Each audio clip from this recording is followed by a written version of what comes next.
Well, now, So that brings me on to Doctor Who, because you've been involved in Doctor Who, and Doctor Who in recent years really has been following the advice of Eric Cartman in that clip, and they've been putting a chick in everything and making it lame and as gay as possible, and not in a good way. What has happened to it, and what was your own experience with Doctor Who?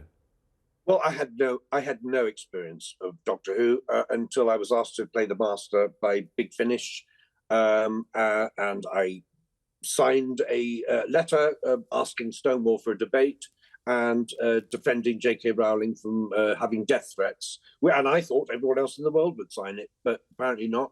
And apparently then a petition was sent to this organisation, and I was ceremoniously dumped, but I wasn't even told.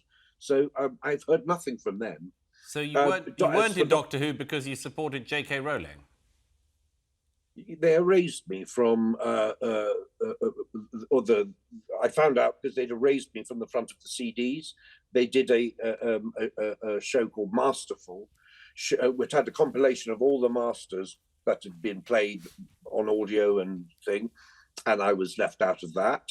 And all they did was put out this rather ambiguous message that transphobia will not be tolerated in any shape or form, which basically said, we believe you are a transphobe, and why are they even in this business, James? I mean, let me just play you a quick clip. This is something from the new Doctor Who.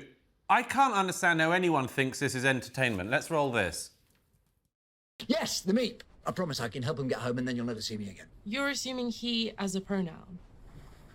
True. Yes, sorry, good point. Are you he or she or they? My chosen pronoun is the definite article. I am always the meep. This is instruction, not entertainment. Well, of course it is. I mean, I've always said, you know, that this pronoun business is not a question; it's a test. It's a test, and it's now become sort of part of regular daily life. I mean, the fact of the matter is still, you know, the vast majority of people don't understand all this. Children don't understand it. I've had members of my family, you know, younger members, completely confused by this stuff, and I don't really understand what's it got to do with it seems like it's no longer just entertainment. It always has to have some sort of message, and the message is quite niche. Yes. As niche as possible, it seems, and as unamusing as possible, and as bland as possible, and as predictable as possible. It's like seeing an entire culture just sort of made to be exactly the same across the board. Yeah, that's how it seems to me. But the only positive I can see out of this, Douglas, is that eventually, you know, this mask will slip.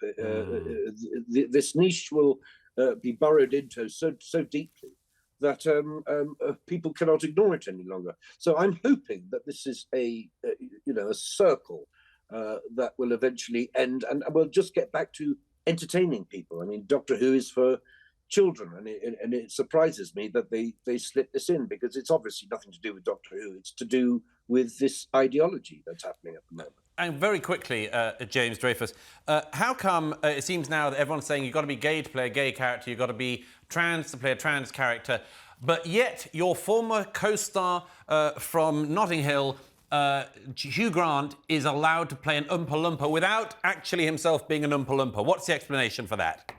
Well, it's extraordinary. I don't know how he got the part, not being an Oompa Loompa.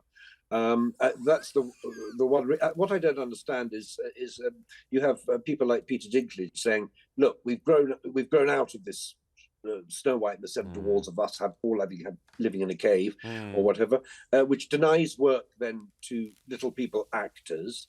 We're talking about one person. The last Willy Wonka film had the same person reproduced over and over and over again.